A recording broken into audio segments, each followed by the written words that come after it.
আলাইকুম, আমি আছি রাকিব আপনাদের সাথে। আজ আরও একটি নতুন টপিক নিয়ে হাজির হয়েছি। আজ আলোচনা করব কাই বর্গ পরীক্ষা। তো কাই বর্গ পরীক্ষার জন্য আমাদের এখানে একটি ম্যাথ দেওয়া রয়েছে, একটু খেয়াল করুন যে ম্যান্ডেলের F2 ডাটা হতে হলুদ ও সবুজ বীজ উৎপাদনকারী উদ্ভিদ যথাক্রমে 6022 আর কত 2001টি পাওয়া গেল। তো কাই বর্গ পরীক্ষার মাধ্যমে প্রমাণ করো এ পৃথকীকরণ 3:1 অনুপাতে হয় বলে মনে করা হয়। আচ্ছা, তো ম্যান্ডেলের যে অনুপাতগুলো রয়েছে এই অনুপাতগুলো আমরা এই কাই বর্গ পরীক্ষার মাধ্যমে খুব সহজে বের করতে পারবো। আচ্ছা, এটি আপনাদের রিটেন পার্ট এবং প্র্যাকটিক্যালের জন্য এই পরীক্ষাটা খুব ইম্পর্টেন্ট। হ্যাঁ, এটি প্র্যাকটিক্যালেও আসে।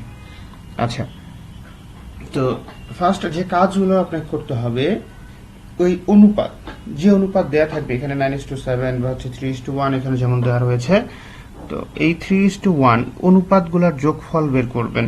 হ্যাঁ, তাহলে অনুপাত দ্বয়ের যোগফল মোট উদ্ভিদের সংখ্যা।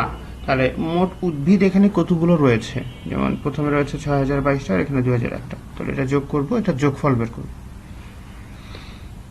তারপর কি কাজ, একক অনুপাতে প্রত্যাশিত মান।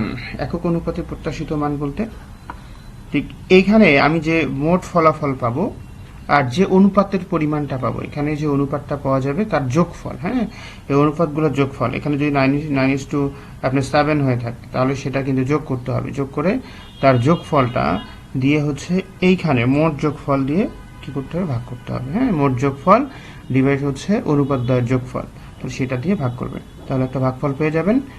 আচ্ছা, তারপরে কাজ হবে কি, 3 অনুপাতে প্রত্যাশিত মান। তার মানে এইখানকার 1 অনুপাতে প্রত্যাশিত মান বের করা হলো, এবার 3 অনুপাতে, যে 3 অনুপাত আছে এই 3 অনুপাতে প্রত্যাশিত মান।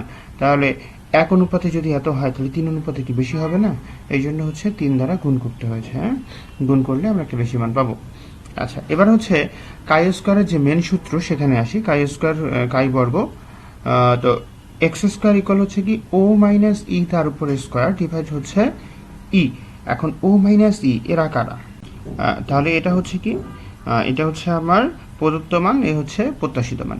তো আমার সূত্র কিন্তু বলে দিবে যে আমাকে কয়টা ছক করতে হবে। হ্যাঁ, তো এইখানে আমরা এই সূত্র থেকে পেলাম কি, এটা কি প্রদত্ত মান, প্রত্যাশিত মান তার বর্গ ডিভাইড প্রত্যাশিত মান।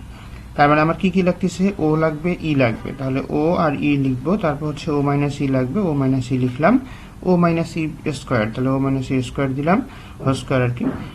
আচ্ছা, তাহলে এইভাবে একটা ছক তৈরি করবো। ছক তৈরি করার পর তারপর পরিমাণগুলো লিখবো।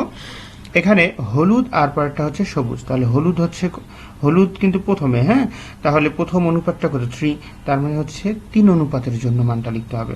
তাহলে হলুদের পরিমাণ লেখা হলো, আর 3 অনুপাতের জন্য প্রত্যাশিত মান, তাহলে 3 অনুপাতের জন্য প্রত্যাশিত মানটা লিখবো। তারপর কি ও মাইনাস ই, এখানে কেউ ভুল করবেন না, এখানে যে প্রথমে যে মানটা দেওয়া আছে, প্রথমে যে মান, হ্যাঁ, প্রথমে যার নাম দেওয়া থাকবে, যেমন এখানে হলুদ দেওয়া। হ্যাঁ, তাহলে প্রথম অনুপাতটা কিন্তু হলুদের জন্য। হ্যাঁ, এটা ভুল করবেন না। যেমন এখানে দেওয়া আছে হলুদ, আপনি ভুল করে এখানে লিখে ফেললেন 1, তাহলে কিন্তু হবে না, ম্যাথ ভুল আসবে। হ্যাঁ, তো প্রথম হলুদ, তাই হলুদের অনুপাতটা লিখবো 3 অনুপাতে প্রত্যাশিত মান। তারপরের কাজটা কি, ও মাইনাস সি। ও মাইনাস সি বলতে এখানে এই যে 622, এখান থেকে 617.25 এটা বাদ দিবেন। তারপর ও মাইনাস ই স্কয়ার, অর্থাৎ এই ফলাফলটা এটার বর্গ করবেন।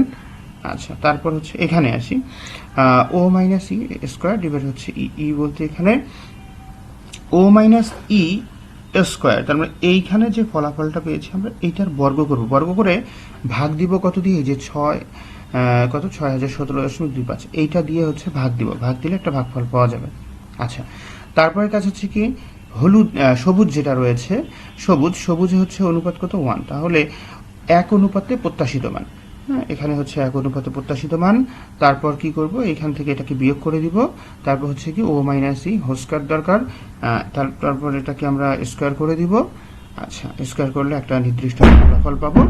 আচ্ছা, তারপর কি কাজ করব, এই যে টোটাল যে ক্যালকুলেশনটা রয়েছে, এখান থেকে ক্যালকুলেশন করে আমরা কিন্তু এটা পেয়েছি, আর পরেরটার জন্য ক্যালকুলেশন করে এটা পেয়েছি। তারপর এই দুইটাকে যোগ করব। হ্যাঁ, এই দুইটাকে যোগ করব, তো যোগ করে একটা সাম পাবেন আপনি, এখানে সামেশন মান একটা পাবেন।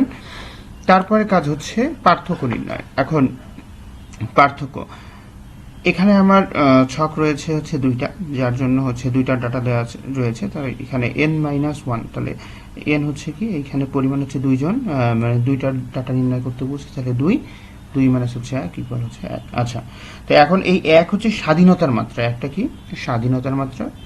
তো 1 স্বাধীনতার মাত্রায় 5% সংশয় মাত্রা x স্কোয়ারের টেবিল মান। আচ্ছা, তো এটা যে টেবিল মান এখানে হচ্ছে কত, 3 কই গেল, আমরা একটু টেবিল মানটা দেখি। 5% সংশয় মাত্রা, এটা টেবিল হলে হচ্ছে কত, 3.84, 3. এখানে 84। আচ্ছা, এর আগেও আমরা হচ্ছে টি টেস্টের টেবিল মান দেখেছি। তো এখানেও কাই বর্গের জন্য হচ্ছে আলাদা টেবিল মান রয়েছে, এটা হচ্ছে সেই টেবিল মান। তো ডিপেন্ড করবে আসলে আমি কি পাচ্ছি ফলাফলটা তার উপর। তো 1 স্বাধীনতা মাত্রায় 5%, এখানে সংশয় মাত্রায় কাই বর্গ, এর টেবিল মান হচ্ছে এত। তাই পরিগণিত মান, অর্থাৎ আমরা এখান থেকে ক্যালকুলেশন করে যে মানটা বের করেছি, এই মানটা এখন কাই বর্গের যে ফলাফল, দেখেন এখানে কাই বর্গের যে ফলাফল, সেটা কিন্তু এই টেবিল মানের চেয়ে অনেক কম। টেবিল মানের চেয়ে অনেক কম, তাই হচ্ছে এই ফলাফলটা তাৎপর্যহীন। অতএব এ পৃথকীকরণ 3:1 অনুপাত মেনে চলে। যদি দেখা গেল যে এখানে আপনি যে প্রাপ্ত মানটা পেয়েছেন কাই বর্গের জন্য, এই মানটা যদি দেখা যায় এই টেবিল মানের চেয়ে বেশি আসে, তাহলে কিন্তু এই পৃথকীকরণ সূত্রটা মেনে চলতো না। আচ্ছা, আপনারা যারা হচ্ছে এইখানে ভুল করবেন, অর্থাৎ এই অনুপাতের জায়গাটায়, যে এখানে লিখে ফেললেন হয়তো হলুদ, এখানে হলুদ লিখলেন, লিখে হচ্ছে হলুদের পরিমাণটা ঠিক আছে লিখলেন, কিন্তু অনুপাতের জায়গায় যদি ভুলটা করেন, যেমন এখানে 3 অনুপাতের জন্য রয়েছে, ভুলবশত আপনি এখানে 1 অনুপাতের জন্য দিয়েছেন, তাহলে কিন্তু আপনার ক্যালকুলেশন ভুল আসবে। এই ভুলগুলো সাধারণত হয়ে থাকে, ওই দেখবেন যে প্র্যাকটিক্যাল করার সময় বা হচ্ছে পরীক্ষায় তাড়াহুড়ো করার সময় এখানে ভুলটা হয়ে যায়। আচ্ছা, এই জিনিসটা মাথায় রাখবেন।